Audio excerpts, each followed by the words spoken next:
What you see in the vise is a version of Steve Cullens Popper Fry.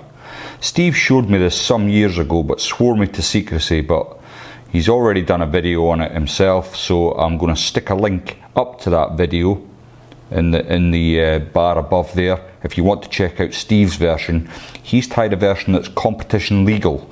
I've tied a version that's not so much competition legal, but it should be effective nonetheless. So without further ado, let's get into it.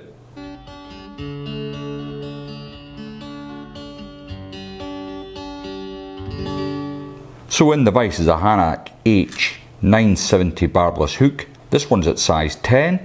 It's a heavy wire hook and it's in black nickel. The thread I'm going to be using for this fly is the uni thread. It's at 6/0 and as you can see it's white. First thing I'm going to do then, and I don't do this often when I'm using uni thread, is I'm going to put a little bit of super glue onto the shank of the hook. And the reason for this will become apparent in a moment. So I'm going to catch my thread in just behind the eye and then use my waste piece to come down approximately a centimetre. And then I'm going to bring my thread all the way back up and stop about 3mm from the eye of the hook. Then I can come in with my scissors and remove my waste.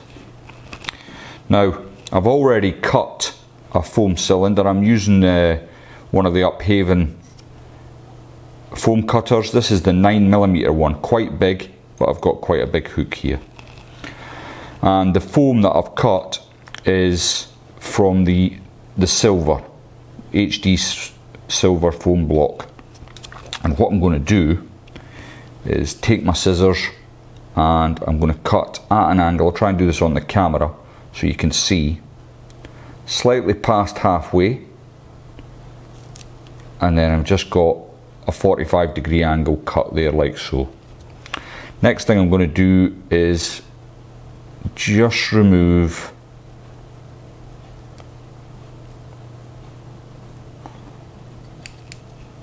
the sharp corner. Then to finish off my popper section, I'm simply going to show it a lighter. Now you've got to be very careful at this point. What you don't want to do is show it too much of the lighter, because what you end up doing is melting it and it becomes useless. So it's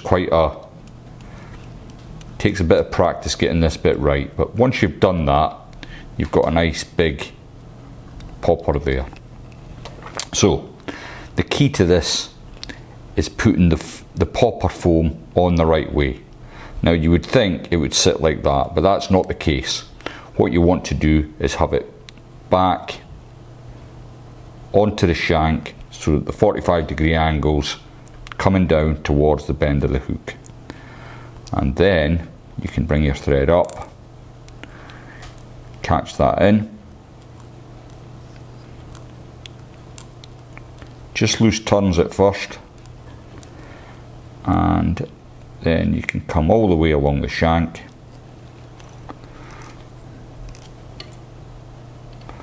just straighten that up,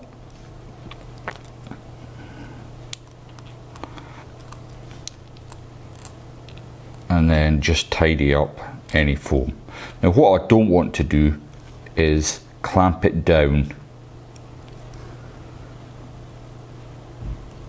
completely, because what I want to achieve is a taper into my body here. So the foam's going to help me with that. Once I've got it where I'm happy with, I can then bring my thread onto the shank of the hook. Next, I'm going to add my eyes. Now in Steve's original video he uses vinyl eyes and very cleverly catches in the vinyl with the thread. Unfortunately I don't have them vinyl eyes and they are quite difficult to get a hold of. But the reason he uses them is because it makes the fly competition legal. I'm not worried about that, so I'm going to be using some of Venyard's epoxy eyes. These are the 3mm ones. They come on a little card like so, and they can be quite fiddly. Now it says they're sticky backed, but there's not much sticky going on with them is what I find, and I often find myself scrabbling round my fly tying bench looking for the one I've dropped. So I'll just put that to the side. So the best way is just to tilt your vise so you can see roughly where the eye's going, and often I find there's just about enough stickiness to get them to stay on like that. But if I left them as is, the first time I caught a fish with these, the eyes would be gone. So what I always do is give the whole fly at this point a coat of super glue. Not the popper, but certainly round the eyes. And give it a coat of super glue just at that bit and on your side. And then I'm going to coat the whole body. Get right in there with your brush. And then give that 2 or 3 minutes to dry. I'm going to jump cut the video so that you don't have to wait, and I'm back. So I've got some of this Zonker strip which I got from Toutline. It's lovely barred. It's a very well, it starts at white, goes to tan, and then black tips, which I really like for this pattern. So I've already got a little bit off that I've been working with here, and the first thing I want to do with this is to get the last little bit of Zonker fur out the way. So I've pulled that away, and I'm going to put that to the side, and then I'm going to bring up the little tag I've made.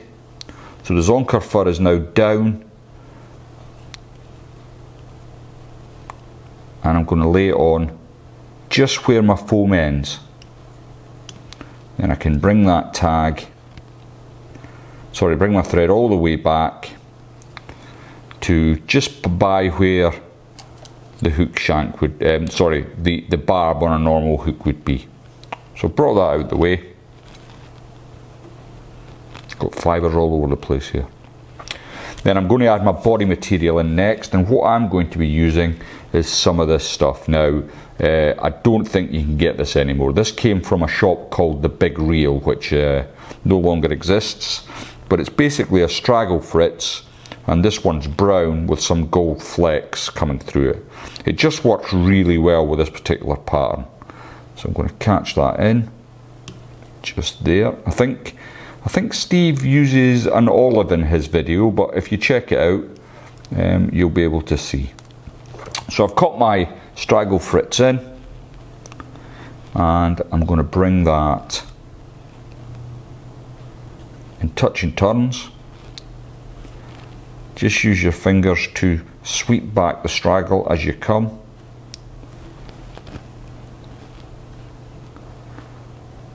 Try and keep it nice and touching.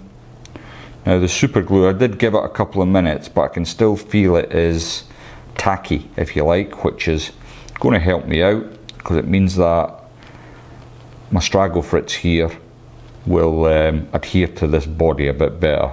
And when you're fishing this fly, and the way you fish it is you put it on quite a long leader, about 20 foot of tippet on a floating line, and you yank it for all you're worth across the surface. And my American cousins, if any of you are watching this, will know that this is a great technique for bass, and they use big proper popper flies.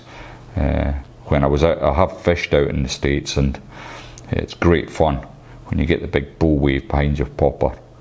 But it works well for rainbows in this country, especially at fry time.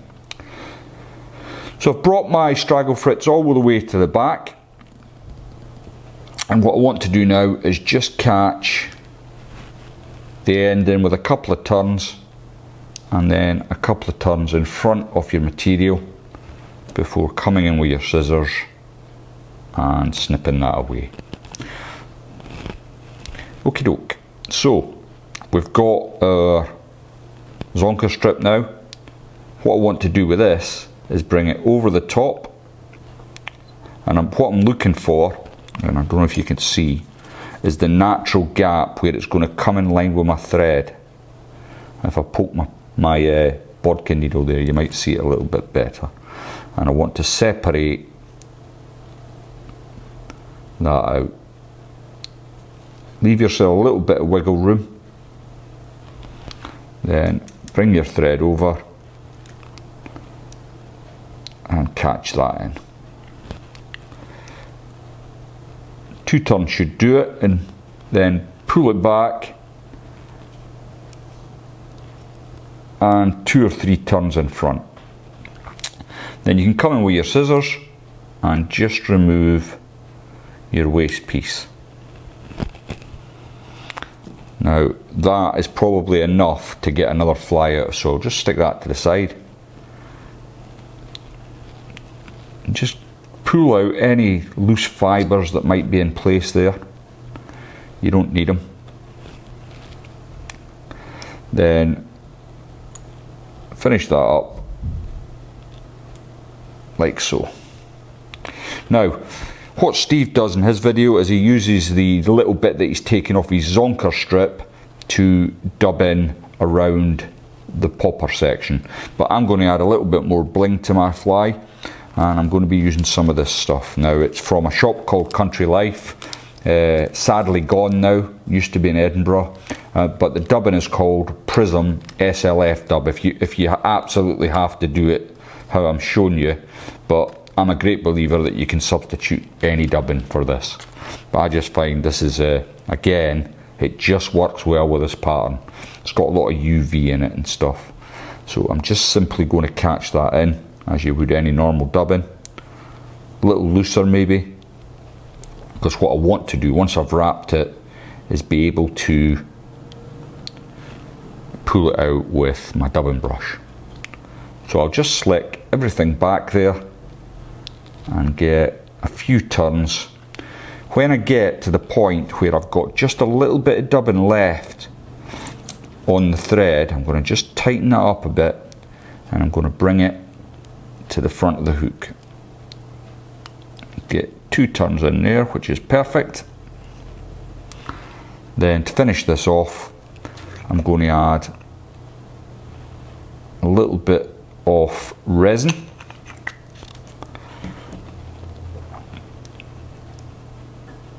Get that on. Then with my whip finish tool,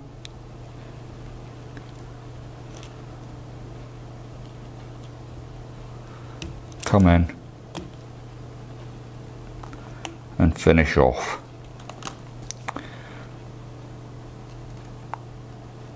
Remove your thread, make sure everything's sitting nice. Then with your dubbing brush, just tease out a little bit of that prism dubbing, and as you see, gives a great effect to the fly. Just adds something to it, I think. But there we go, my take on Steve Cullens' original Popper Fry, virtually tied identically, only mine is a much bigger version, because I catch bigger fish than Steve Cullens. Everyone knows that. Thanks very much for watching. If you haven't subscribed to the channel, please think about clicking the button, and I will see you all next time.